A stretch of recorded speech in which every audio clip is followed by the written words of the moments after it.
Welcome to our biological science class, children. In the previous class, we discussed about typical plant cell and animal cell, and what is the cell and cytoplasm and some of the cell organelles such as nucleus, endoplasmic reticulum, Golgi bodies and lysosomes.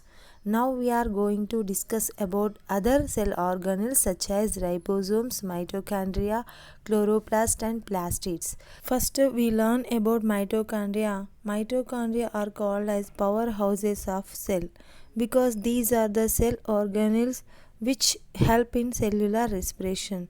We all are living. To live we need energy.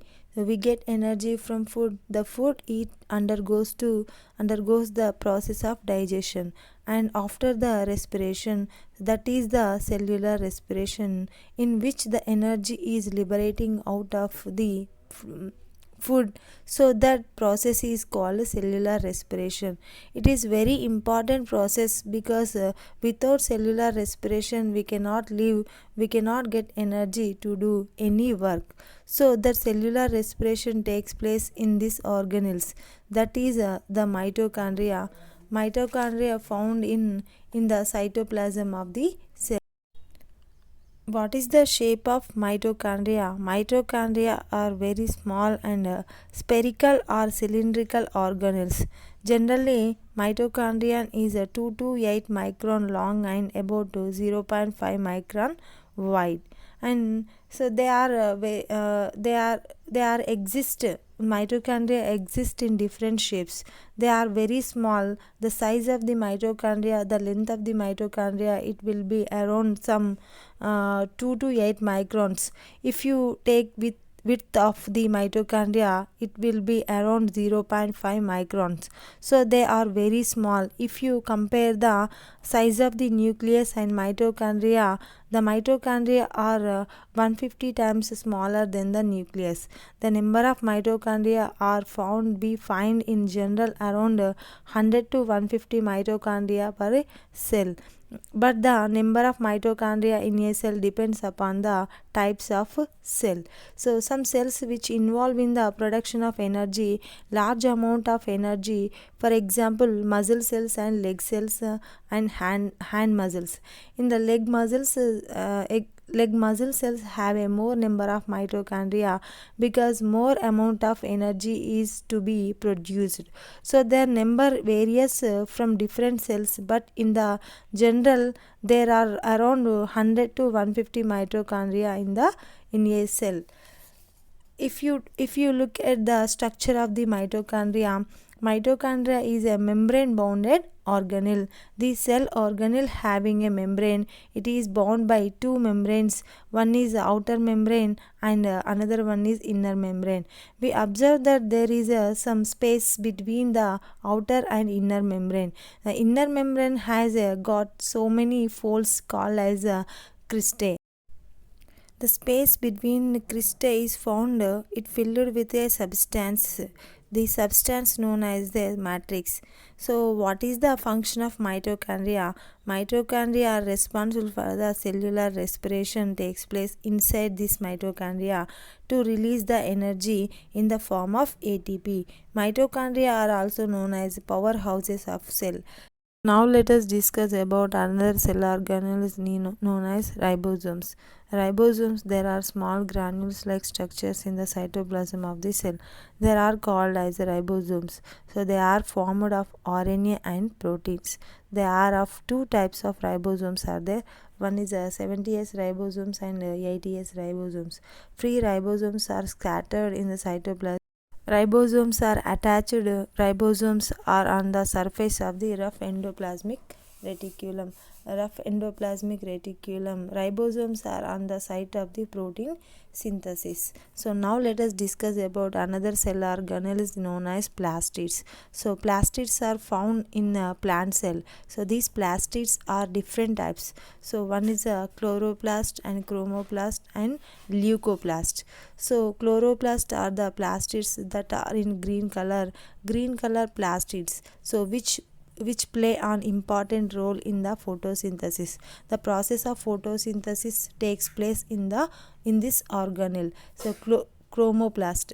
Certain plant pots they process different colors, red color, orange and blue color. So these all because of some color pigment in their plastids. Those are the chromoplast. And another type of leucoplast, these plastids they do not have any color pigment in them, so they are white in color, so they are called as a leucoplast.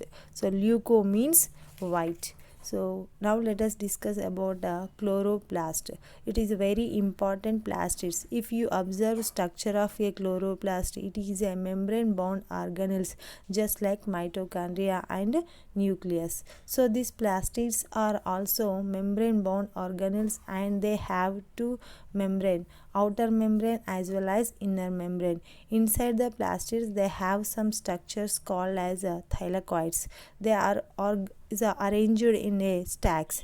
These stacks of thylakoids are called granum and this space is called as a stoma. So this is the empty space. So they have some pigment is chloroplast. It has green color pigment, so which help in the process of photosynthesis.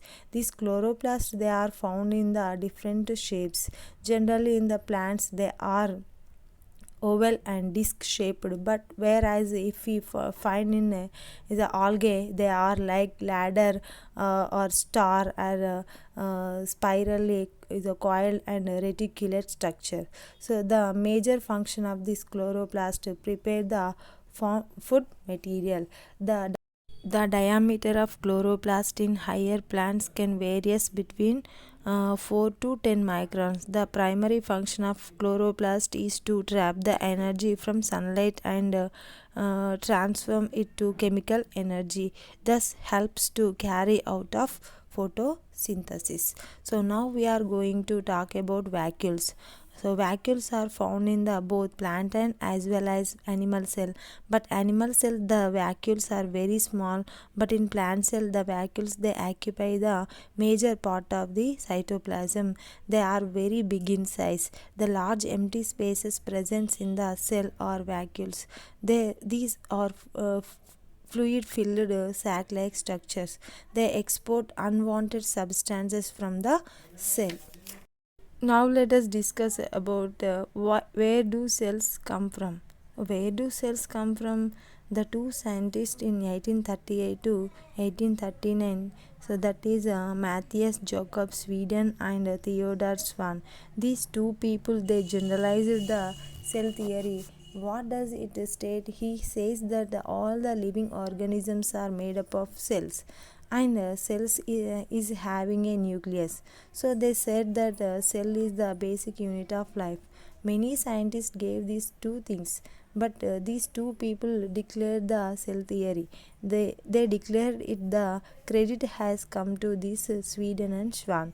So later in 1855, Rudolf Karl Virchow, what did he say? He has answered one more thing which was not known and given by these two people. Also, that is from where do the cell come from. So these scientist Rudolf Virchow has given that the new cells come from the free existing cells by a process known as a cell division. So he was a person who has given the point to the cell theory. So that is all the cells come from the free existing cells.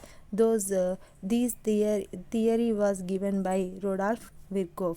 Now let us discuss about are the cells flat. So are the cells flat? This is the question. So when we are drawing the diagram of the cell, we draw to a two-dimensional of diagram of the cell. So it appears like a cells are flat, but in the fact cells are not flat. Cells have a three-dimensional shape. They are not two-dimensional.